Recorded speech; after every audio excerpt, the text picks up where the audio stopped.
Minesh-shaytanir-rajim. Bismillahir-rahmanir-rahim. Dear students, Assalamu alaikum to all of you. I am here Qadr Muhammad Sheikh, and today the topic we are going to discuss is admission of a new partner. Admission of a new partner. तो इसमें अगर already 3 partners हैं ए, B और सी, ये already इनका partnership है और एक फर्म चला रहे हैं, तो अब एक और पार्टनर डी चाहता है कि वो भी इस पार्टनरशिप फर्म में एडमिट हो जाए। तो इसके लिए जरूरी है कि जब तक इन तीनों पार्टनर्स का कंसेंट न हो, ए बी सी तीनों का कंसेंट नहीं हो, तो ये डी जो है इसको यहाँ पार्टनरशिप में एडमिशन नहीं मिल सकता है, क्योंकि section 31 of Indian partnership act 1932 provides that unless and until all the existing partners, जब तक वो एग्जिस्टिंग पार्टनर्स तमाम एग्जिस्टिंग पार्टनर्स की कंसेंट न हो, तब तक हम इस नए पार्टनर को पार्टनरशिप में एडमिशन नहीं दे सकते हैं। मिसाल के तौर पर अगर इनमें से 2 माने कि इसको एडमिट करें और एक न माने, तो भी इसका एडमिशन नहीं हो सकता है। जब तक न ऑलरेडी एग्जिस्टिंग फर्म के सभी पार्टनर्स एग्री न करें, उनकी कंसेंट न हो, तब तक इस डी को एडमिशन नहीं मिल सकता है। इसके लिए section 31 of Indian partnership act 1932 वजाहत करता है कि अगर कोई नया पार्टनर किसी फर्म में एडमिशन लेना चाहता है, तो उसके लिए जरूरी है कि जो ऑलरेडी एग्जिस्टिंग पार्टनर्स हैं उनकी कंसेंट होनी चाहिए। अब चलो मान लेते हैं कि यहां पर डी का एडमिशन हुआ सभी पार्टनर्स की कंसेंट की वजह से। तो अब मसला ये है कि ये जो नया पार्टनर अब इसमें एडमिशन लेगा, तो ये ओल्ड पार्टनरशिप जो है वो खत्म होगा और नया पार्टनरशिप वजूद में आएगा। तो इस सिलसिले में ये इनकमिंग पार्टनर, सपोज ये इनकमिंग पार्टनर हमने देखा कि ये डी है, तो जब इसको एडमिशन मिलेगा तो इसको ही विल गेट 2 राइट्स देयर। इसके 2 राइट बनेंगे नए पार्टनरशिप फर्म में। एक ये कि to share future profits of the firm, to share future profits of the new firm. और सेकंड राइट जो इसे मिलेगा, that is to share assets and liabilities of the new constituted firm। तो ये 2 राइट इसको मिल रहे हैं नए पार्टनर को जिसने एडमिशन लिया। तो जो 2 राइट्स इसको मिले, इन 2 राइट्स के इवज में नंबर 1 इसे क्या करना है, पहले जो इसको शेयर मिल गया, हक मिला कि वो फ्यूचर प्रॉफिट्स में पार्टिसिपेट करेगा फर्म के, तो इस सिलसिले में इसको ये प्रीमियम ऑफ गुडविल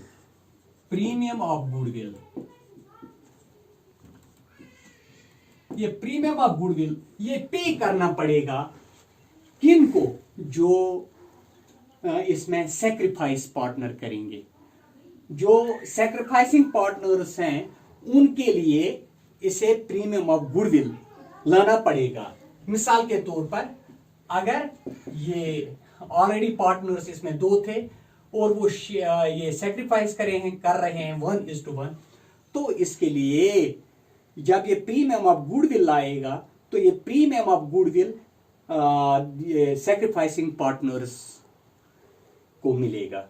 मिसाल के तौर पर अगर रिवैल्यू गुडविल जो है इस फर्म का हमने रिवैल्यू गुडविल किया वो 1 लाख है, और अगर इसको 1/5 शेयर मिलेगा तो नए पार्टनर को, तो इसको 20,000 रुपए जो है 20,000 रुपए प्रीमियम ऑफ गुडविल लाना पड़ेगा।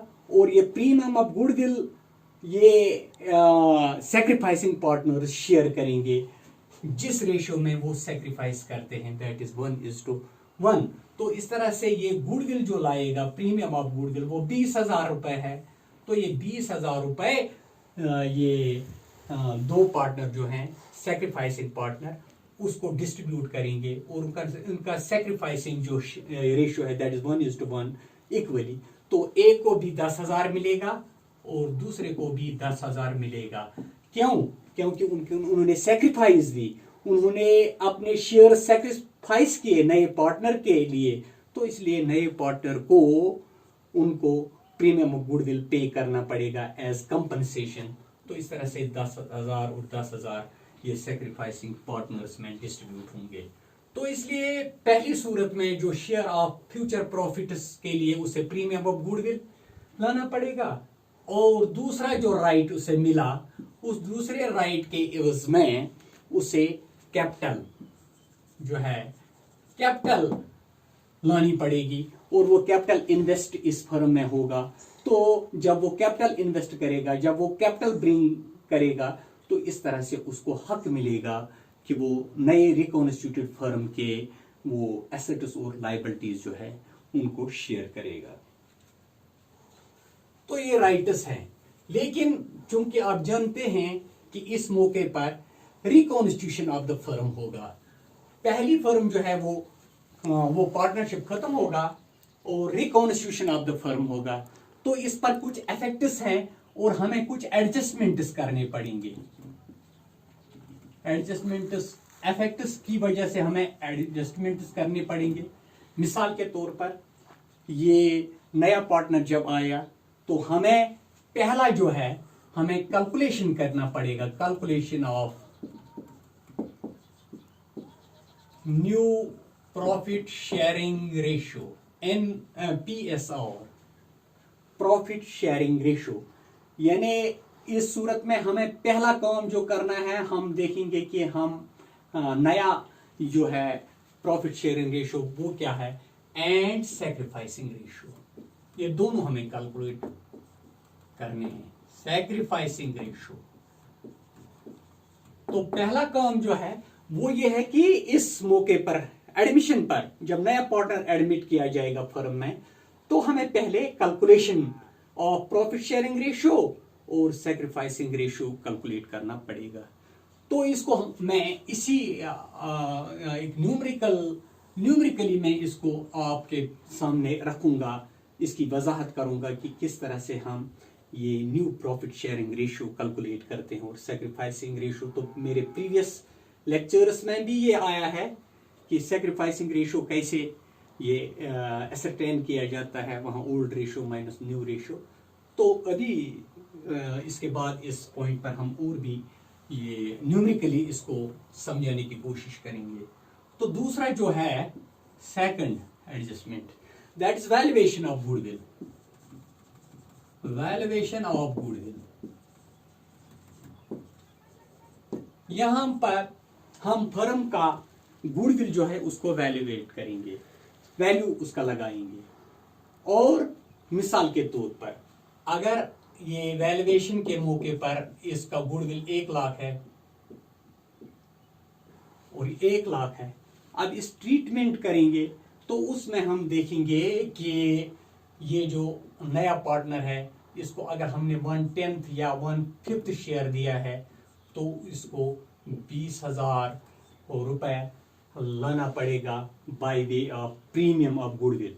और ये 20,000 रुपए जो है ये डिस्ट्रीब्यूट होगा ओल्ड पार्टनर्स में, उनके ओल्ड पार्टनर्स नहीं, सैक्रिफाइसिंग पार्टनर्स, और सैक्रिफाइसिंग रेशियो में ये डिस्ट्रीब्यूट होगा। मिसाल के तौर पर अगर ये दो हैं ए और बी और उन्होंने सैक्रिफाइस किया 1:1, तो ए को भी मिलेगा 10,000 और बी को भी इसमें से 10,000 रुपए मिलेगा। तो इस तरह से ये वैल्यूएशन ऑफ गुडविल है। तो इस तरह थर्ड पॉइंट जो है that is treatment of goodwill. Treatment of goodwill, treatment of, पहले हमने इसका वैल्यू लगाया, वैल्यू हमने असरटेन किया गुडविल का, और फिर हम देखेंगे कि किसको क्या मिलेगा, वो उन्हें सैक्रिफाइसिंग पार्टनर्स को इन देयर सैक्रिफाइसिंग रेशियो मिलना है। तो चौथी बात जो है that is valuation of assets and liabilities. तो इस मौके पर हम वैल्यूएशन करेंगे एसेट्स और लायबिलिटीज का। ऑलरेडी जो ओल्ड पार्टनर्स का बैलेंस शीट में एसेट्स और लायबिलिटीज हैं, तो उनका जो वैल्यू है और प्रेजेंट वैल्यू जो है, उस वैल्यू और प्रेजेंट वैल्यू में हम देखेंगे कि फर्क क्या है, कि हमारे एसेट्स में क्या हुआ है, इंक्रीज हुआ है या डिक्रीज हुआ है। इसी तरह लायबिलिटीज में इंक्रीज हुआ है या डिक्रीज हुआ है। क्योंकि अगर इसमें इंक्रीज हुआ है, एसेट्स में इंक्रीज हुआ है, तो it is due to the efforts of the old partners, उनकी कोशिशों का नतीजा है। और ये इंक्रीज एसेट्स का जो बेनिफिट है, तो वो ओल्ड पार्टनर्स को ओल्ड प्रॉफिट शेयरिंग में मिलना है। नए पार्टनर को इसमें कुछ नहीं मिलेगा, क्योंकि एक पहले पार्टनर्स की कोशिशों की बदौलत इंक्रीज हुआ है। अगर डिक्रीज हुआ है तो इसमें भी नए पार्टनर का कोई अमल दखल नहीं है, और ये डिक्रीज का ये जो है डिक्रीज ये भुगतना पड़ेगा ओल्ड पार्टनर्स को in their old profit sharing ratio. इसी तरह से इंक्रीज और डिक्रीज जो है लायबिलिटीज की, इसको भी शेयर करना पड़ेगा यहां पे ओल्ड पार्टनर्स को in their old profit sharing ratio, क्योंकि अब तक जो है ये सब अगर इंक्रीज है, अगर कुछ बेनिफिट है, अगर कुछ एडवांटेज है, तो वो ओल्ड पार्टनर्स को मिलेगा, क्योंकि उनकी एफर्ट्स और कोशिश का नतीजा है। तो नया उसमें जिम्मेदार नहीं है। अगर उन्होंने इसमें डिक्रीज है, तो नया पार्टनर वो बियर नहीं करेगा, तो ये उन्हीं को ओल्ड पार्टनर्स को जो है ये तय करना है, उन्हीं में डिस्ट्रीब्यूट होगा अगर इसमें कुछ डिक्रीज है। तो इस तरह से वैल्यूएशन ऑफ एसेट्स और लायबिलिटीज भी है। तो इस वैल्यूएशन ऑफ एसेट्स और लायबिलिटीज के बाद एक और पॉइंट है, मिसाल के तौर पर रिजर्व्स है। रिजर्व्स, accumulated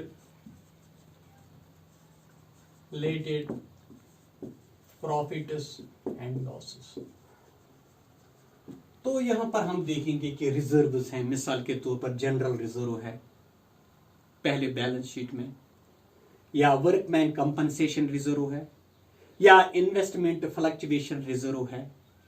तो ये रिजर्व जो है ये हक है ओल्ड पार्टनर्स का, और ये नए में हम इस नए बैलेंस शीट में इसको नहीं ले जाएंगे, बल्कि यहाँ पर रिजर्व्स जो हैं इनको डिस्ट्रीब्यूट करेंगे, और वो इसका वो बेनिफिट लेंगे। रिजर्व्स ओल्ड पार्टनर्स में ये डिस्ट्रीब्यूट होगा ओल्ड प्रॉफिट शेयरिंग रेशियो में।